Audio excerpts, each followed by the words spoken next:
Now we're getting into stage 5, which is business plans. And this is, again, a key chapter in the sense that it's a do chapter. It's what you have to do to pass the course. The business plan is absolutely essential. It's the whole central element to the entrepreneurship and small business management course. Whether you're starting up a new venture and you're entrepreneurial in nature, or whether you're buying an existing business, you should have a business plan. So we're on slide 71. And on slide 72, I have a funny cartoon. It says, what if I fail? What if it's a crazy idea? What if I'm not ready? What if I should test it again? What if, hey, where did the runway go? The whole point of the business plan is risk management. Whether you have a startup business or whether you have an existing business, there are times when you're going to have to figure out where exactly you are in the scheme of things. As a startup, the business plan may be the document that you use to determine whether or not you go ahead. So a lot of you will have had BADM 107, and in that class, I start off by talking about risk management, and that there's 4 things that you can do. You can eliminate the risk, you can reduce the risk, and you know what? I can't even remember what the 4 are now. Isn't that just fucking great? All right, everyone, we're on slide 71, and this is stage 5, business plans. Again, this chapter is a do chapter, and consequently the video, you'll be thankful to know, won't be as long as usual. But the idea is that the things that we are doing in the course will all fit into the business plan, and out comes at the end the decision, go or no go. It's sort of like launching a rocket. They build the rocket, okay, which is the concept and then the feasibility study and then the actual prototype, and they get it on the launch pad, and then they check everything, and then they make a no-go or a go decision, and that's really the whole point of the business plan. For those of you that have had BADM 107, I start off by talking about risk management, and that's what this course is really about. You want to start a business, it's going to be risky. It's that simple in this environment. You never know what's going to happen, COVID, all sorts of things. And so there are risk elements. And so what you have to do is do a business plan with the point of trying to decide which of 4 things or which combination of 4 things you want to do. The business plan may, and those 4 things, by the way, are you can eliminate risk, you can reduce risk, you can shift the risk, or you can decide to retain the risk. To give you an idea how a business plan might eliminate the risk, years ago, I came up with an idea. I did a lot of sailing, and sailing in British Columbia can be dicey sometimes. I mean, not dangerously dicey. Well, it can be, but usually it just means you're going to be fighting some pretty bad weather. And it seemed like every time we went out sailing, my wife and I, we would run into storms, rain, squalls, all those sorts of things.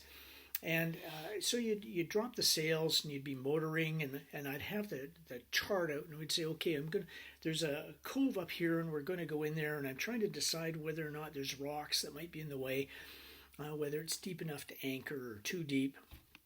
And these charts were made of water, and the rain's pounding down, and the wind's blowing, and the next thing you know, it's gone and it's ripped. And so I thought, okay, here's an idea. If I got a plexiglass sheet that was sort of bent, and I could open it up at one end, I could slide the chart inside there, and I could hold the chart, and the rain would hit it, but it wouldn't wreck it, right? And then I would have a holder so I could put it down on the safety line of the ship so that it was handy, all right? And I thought, wow, what a great idea. I can make a fortune. And I thought about it.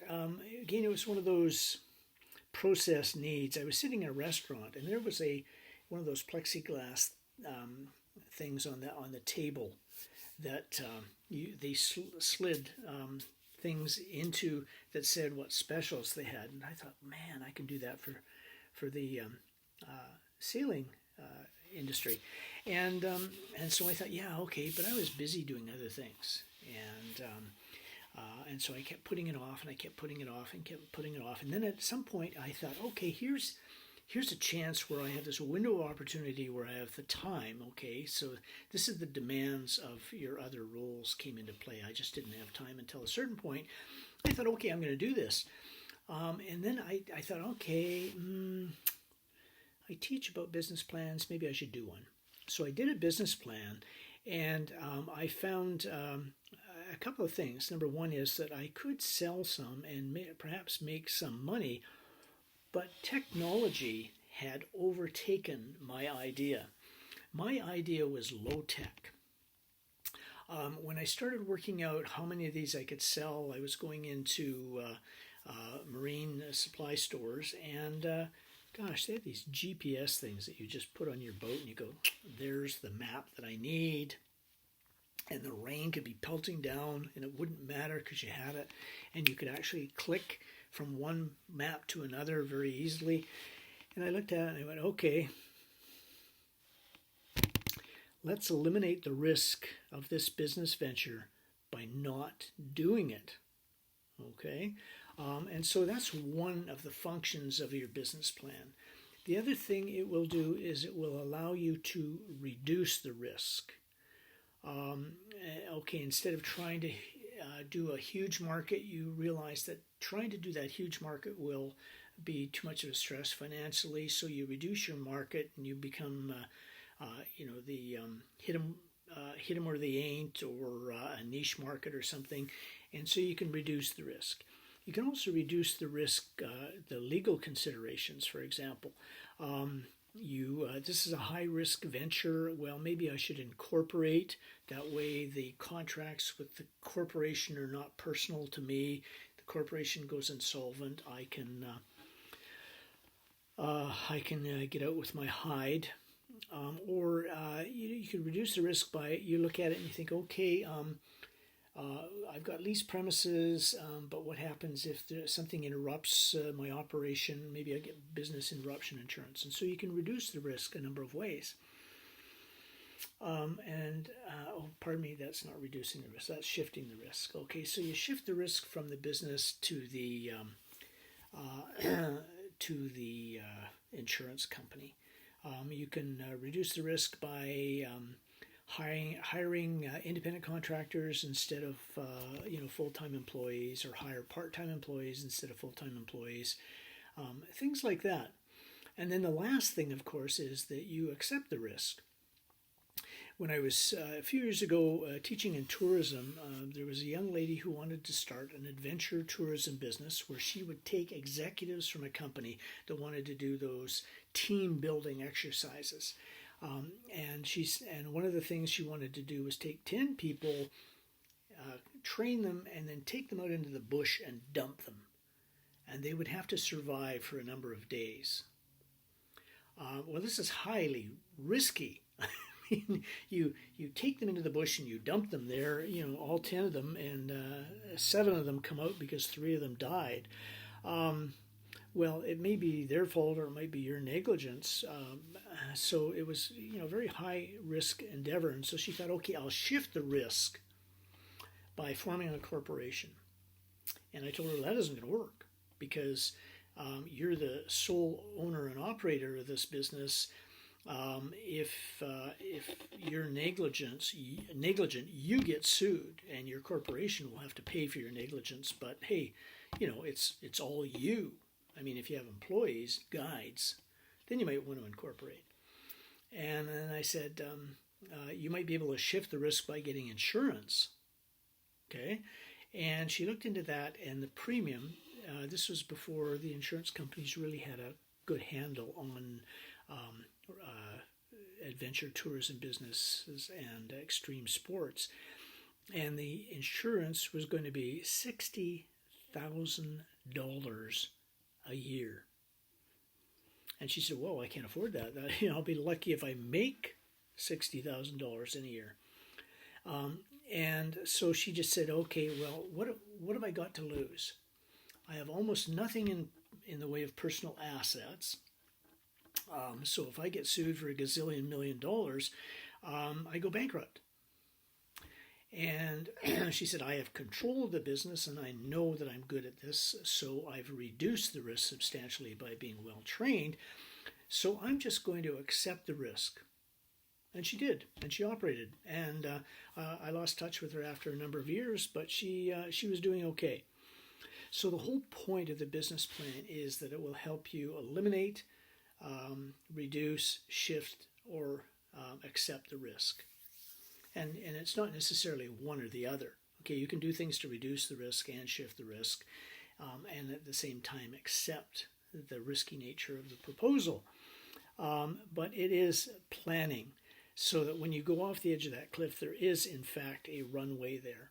Or if you decide to jump off a cliff and build an airplane on the way down, you already know that you can do it. And barring any problems, you will be successful. So that was the nature of the funny cartoon that's there. Business plans are the big picture. And the why do you bother with a business plan? Well, first of all, you want to do risk management, and secondly, you want to be prepared to make adjustments. Okay, a business plan should not be a one-time document that you do, put on the shelf, and never look at again. The business plan, if it's good, will have the financial statements in there, the pro forma ones that then you can then compare with the actuals later on. So it's and then you say, okay, well, obviously we're serving, we've got customers, but we're not serving the market correctly, and so you can make adjustments as you go along. And so a business plan should really be considered to be a work in progress. And so there's another funny cartoon there. It says, "Look what I found in the dumpster, a perfectly good business plan," because somebody made a business plan and then said, "Okay, that's no longer necessary. We've got our financing. Let's go." But no, the business plan should be your guiding document.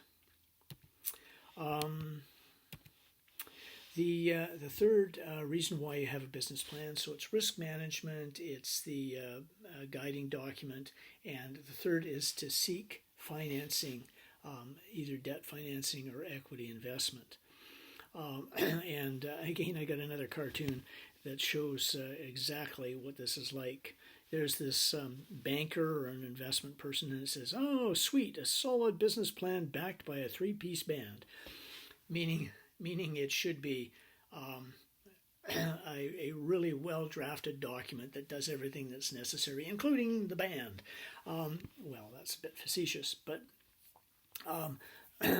you have to have a business plan that looks professional but does not look too glitzy.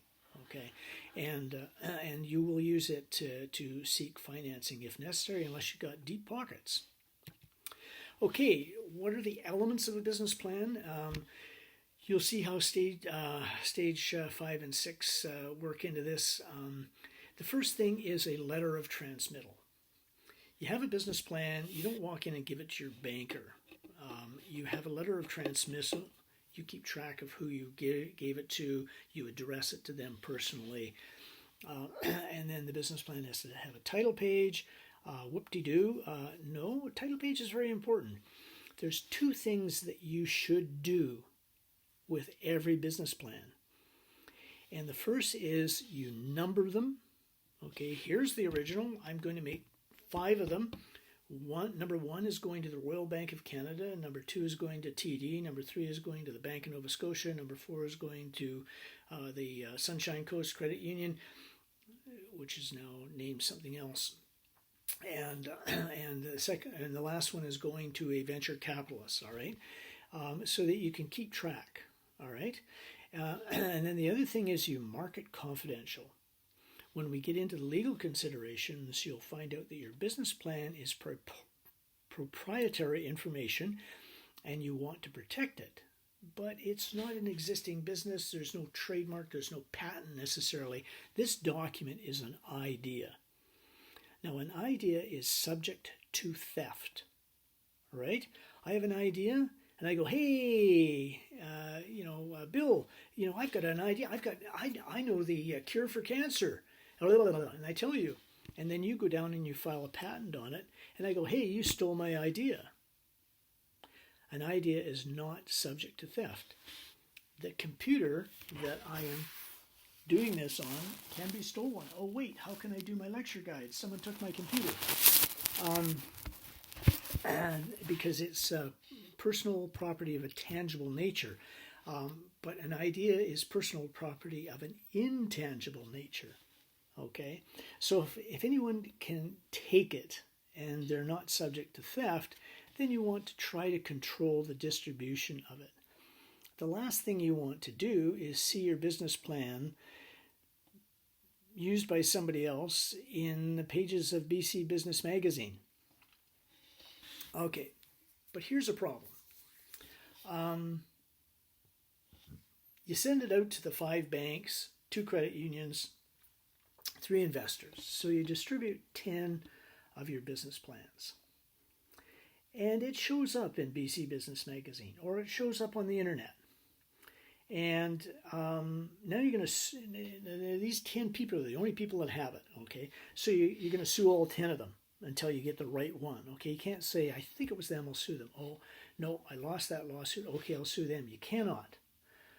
In BADM 107 business law, you'll realize that if you sue someone and you fail, you don't get to start suing other people until you find the right one.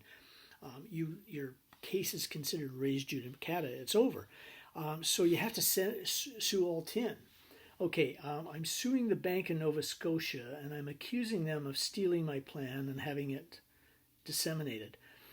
And by the way, Bank of Nova Scotia, I need a loan. It's like they're going to lend money to somebody that's suing them? Not likely. But if you code in some manner, okay, your business plan, then you look at it and you go, all right, it was the venture capitalist Harold Frumpstetter, because I'm looking at the business plan information and that code is in there. So I know it was him. So you sue him and you go to the Bank of Nova Scotia and you say, I'm really serious about this. So-and-so disseminated my business plan, but I'm suing them because it's an infringement of my confidential information. Because it's no longer an idea, but because I have decided to protect it by way of contract. Okay. So you want to make sure that your plan is numbered, marked confidential. Your transmittal letter should indicate that this is being provided on a confidential basis. Okay. And you want to codify it so that you know who is the culprit if it turns out to be stolen. All right, table of contents. Wow. What do I have to say about that? Absolutely nothing. There should be one because the business plan is quite long. Number 4, 3 question marks, and you can see an arrow. It's coming from somewhere down below. I'll deal with that when we get to it. Then there's the body of the plan. I'm just going to read this list, and I might comment on a few things, but it's pretty straightforward. Okay, you want to give information about your company. Is it a sole proprietorship? Is it a partnership? Is it a corporation? What stage are you at? Have you applied to incorporate it? Discuss your company's goals and ambitions, the principal characteristics of the industry, major participants in the industry, and industry trends. Is this an industry that is slowly dying? Or is this one that's going to continue to expand or remain relatively stable? You want to talk about the product and service that you're offering. This is stage 2. Okay, so this is how everything that we're doing fits into the business plan. This is your concept, your technical capability of making the product or providing the service. You describe the unique characteristics and the advantages that your product or service has over the competition. That is incredibly important. Then you get to IP considerations.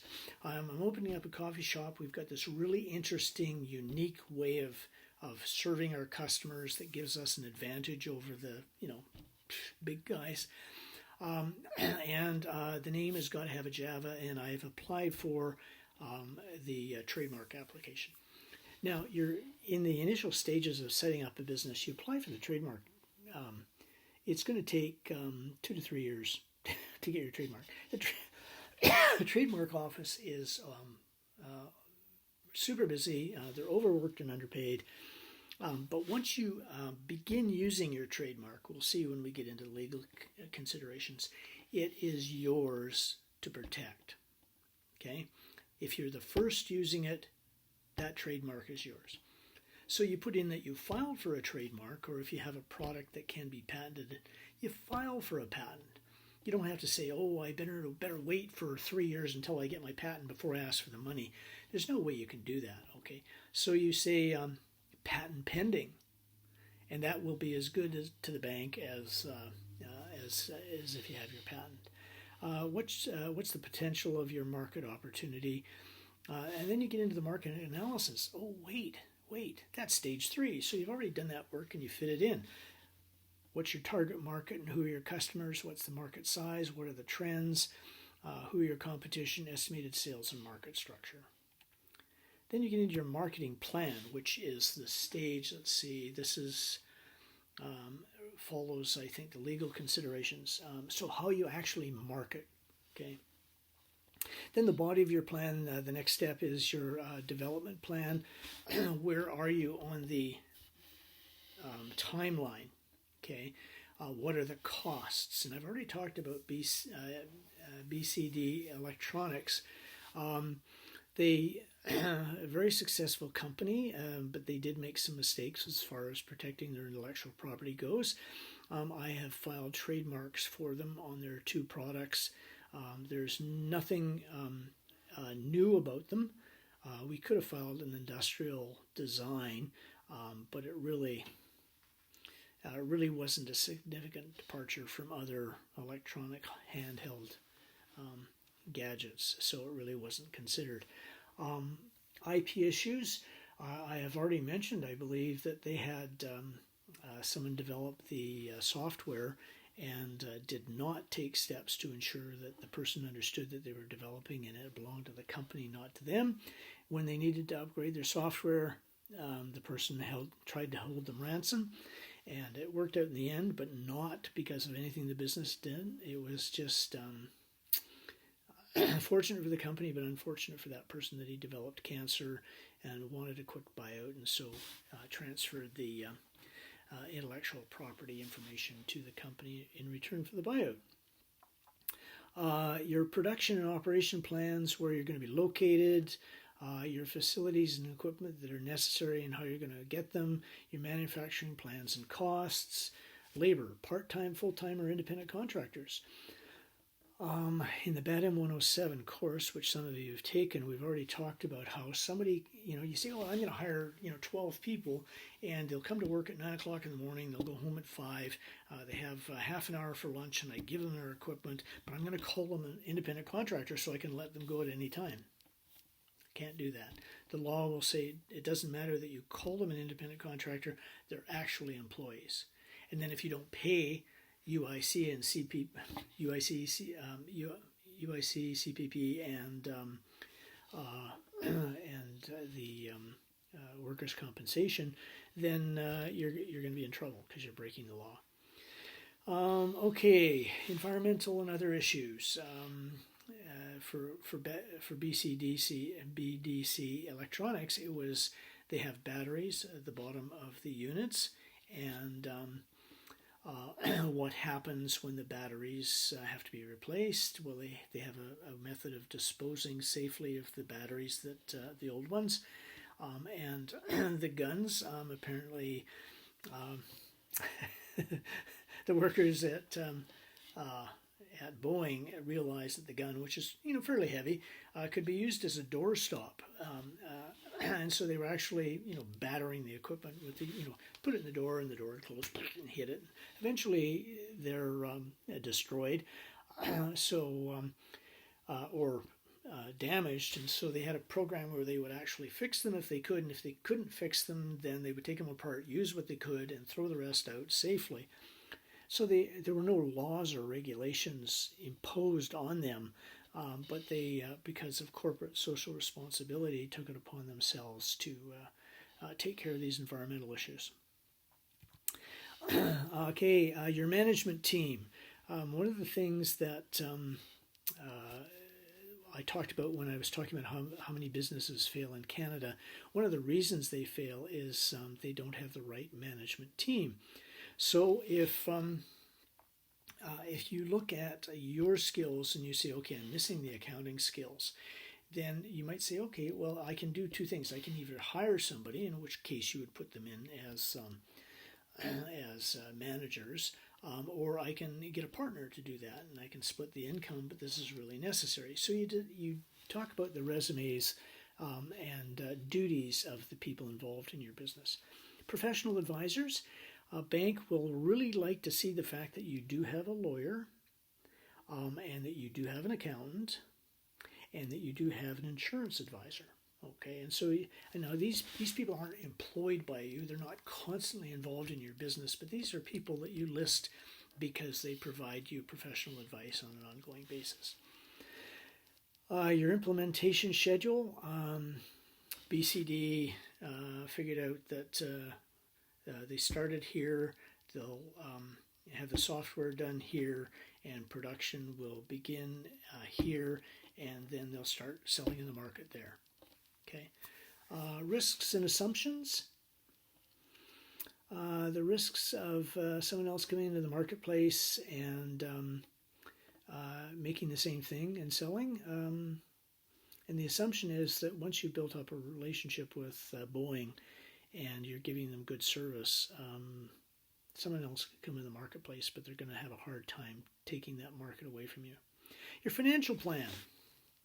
How much money I've got, how much money I need, here's where I'm going to get it. Okay, and then you have those current financials, the pro forma balance sheet, the pro forma income statement, and the pro forma cash flow. So stage one is the management team. That goes back to your background, your entrepreneurial skills, and those of the people that might be involved with you. Stages 4 and 7 are the your financial plan. Stage 4 is the cost and profitability analysis, and stage 7, I think, is the marketing plan, which has costs associated with it. That's it. You're done? Not necessarily. You may have appendices attached to it. Product specifications and photographs of the product are extremely important because you might talk about it, but unless the person sees it, they won't understand it. Detailed resumes of your management team. You briefly talk about it in the body of your plan, and then you would say, see appendix such and such. All right. List of prospective customers. For BCD, they listed Boeing, they listed Bombardier, they listed de Havilland Canada, and they listed the big company in Europe. Oh, slipped my mind. Anyway, they listed all those, and he has managed to get only some of them. The European company won't deal with them, but he's doing well anyway. Okay, job descriptions of the management team. Who's going to do what, when, and how? This should not only be in your business plan, but this is something that's absolutely essential to be put into your shareholders agreement if you have one and you're a corporation, or if you are a partnership, it should be in there. And then if you're a sole proprietor, then obviously this is, here's you. I run the whole thing. So I either do everything, or I might say, okay, I need a bookkeeper, somebody that can do the P&L because I can't add, and I need somebody to run the floor of the manufacturing, okay, because I can't be there, I'm out selling. And so you might have some management team, and so you would put their job descriptions in there.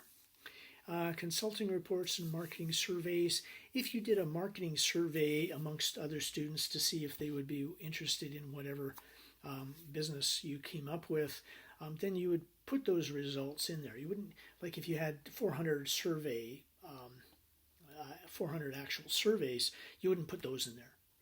But you would have a summary of the survey, the market survey, and you would put that in. And once you've done that, then the business plan is done.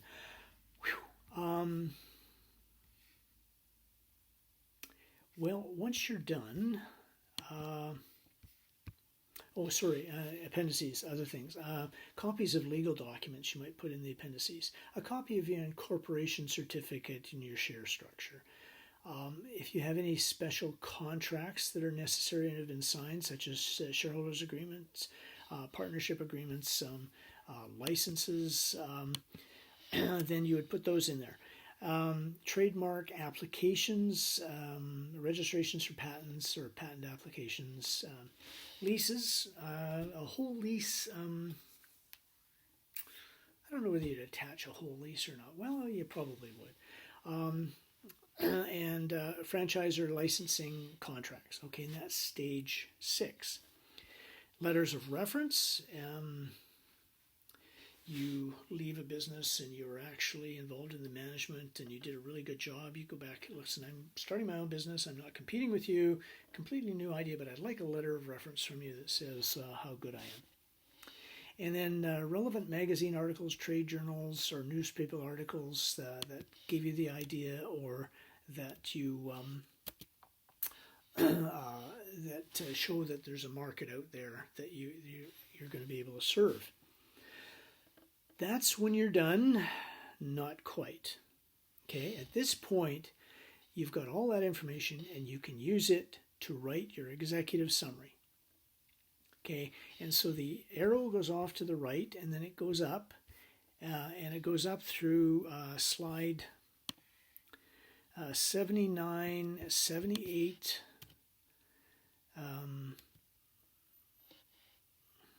no, I'm lost here, 79, 70, all the way back up to slide 75 where it goes into the slot number 4.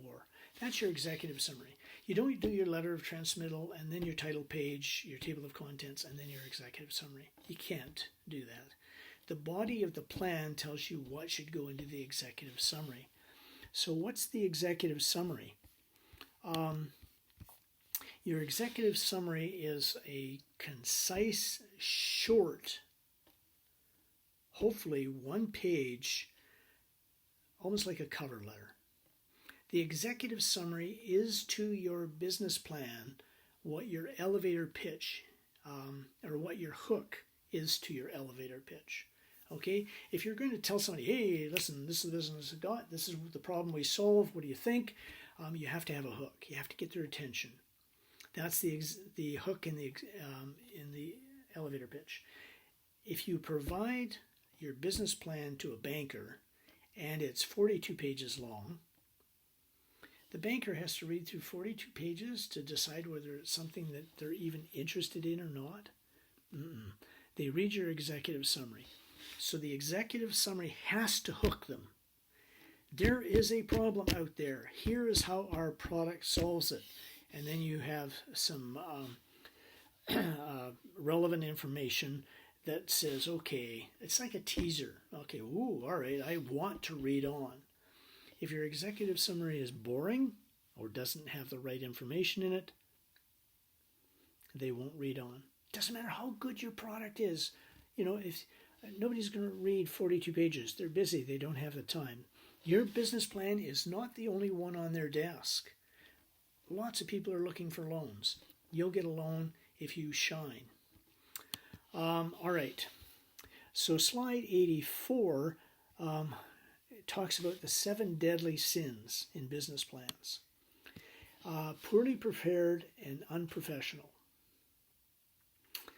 Lots of grammar mistakes, not set up, not clear, no table of contents, can't find a section if I'm looking at it, no executive summary. It'll be filed in the round file next to the desk of the loan officer called the waste paper basket. If the plan is too slick, ooh, it's got a plastic cover.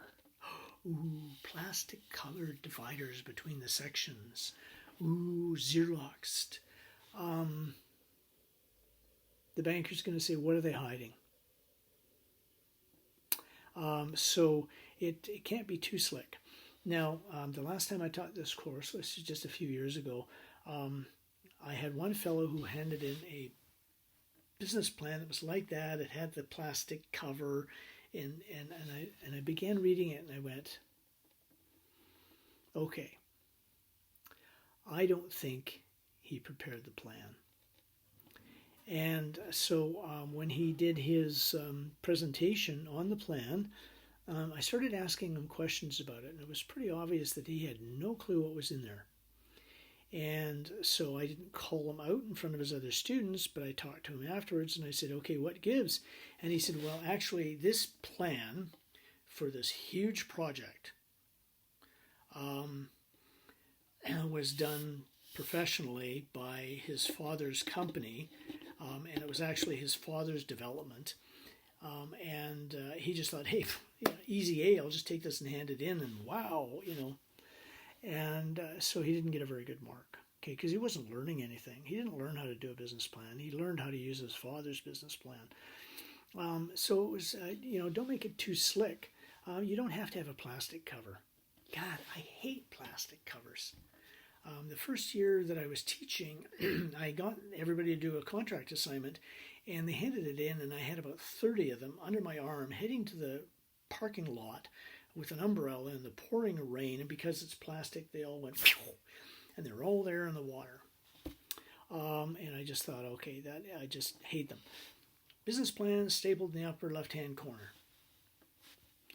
If it's good, the fact that there's no plastic cover on it isn't going to matter. The executive summary is far too long, or it rambles. You want to just hit the main points and make it as clear as possible. Product development timing has to be clear. Okay, if it's unclear, the person reading the business plan is going to say, I don't know when it's feasible for this product to hit the market. I don't understand, okay? There has to be a clear indication of why anyone would buy your product. Okay, there's a number of products out there, but mine's better than theirs. Why would they buy yours? You better have it in there and better be clear. And then the other key thing that banks and angels and financial investors look for is the management team, because it's either going to make it or break it. And so there has to be very, very clear statement of the qualifications of the management team. And you don't want to make any negligent misrepresentations in these. Oh, I'll just glorify my capabilities quite a bit. And my friend over there, I'm not really quite sure, but I'll make it sound like he can sell anything to anyone. Because if they lend you money based on the business plan, and it turns out that the information has been falsified or expanded beyond reality, they can actually sue you for negligent misrepresentation. All right. And then the one that I was talking about, and this goes to the cash flow analysis, that your financial statements are an exercise in wishful thinking. There's nothing wrong with a business plan that says, I'm not going to make a profit until year 3. Okay? Year 4 is going to be better. Year 5 is going to be really good. And then the sky's the limit. There's nothing wrong with that. The banks aren't going to say, oh, look, no profit in the first 3 years. Garbage. No, they're going to say, wow, look at the potential of this business.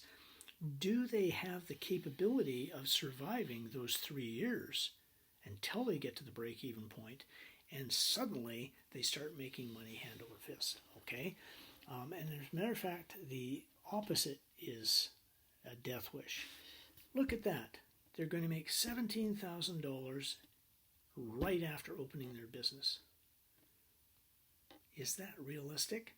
And they'll go, no, it is not. Okay?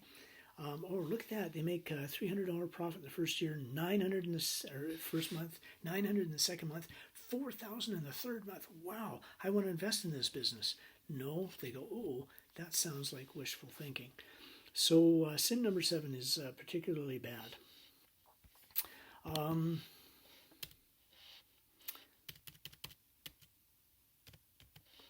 Okay, and that brings us to stage number 6, which is the legal considerations.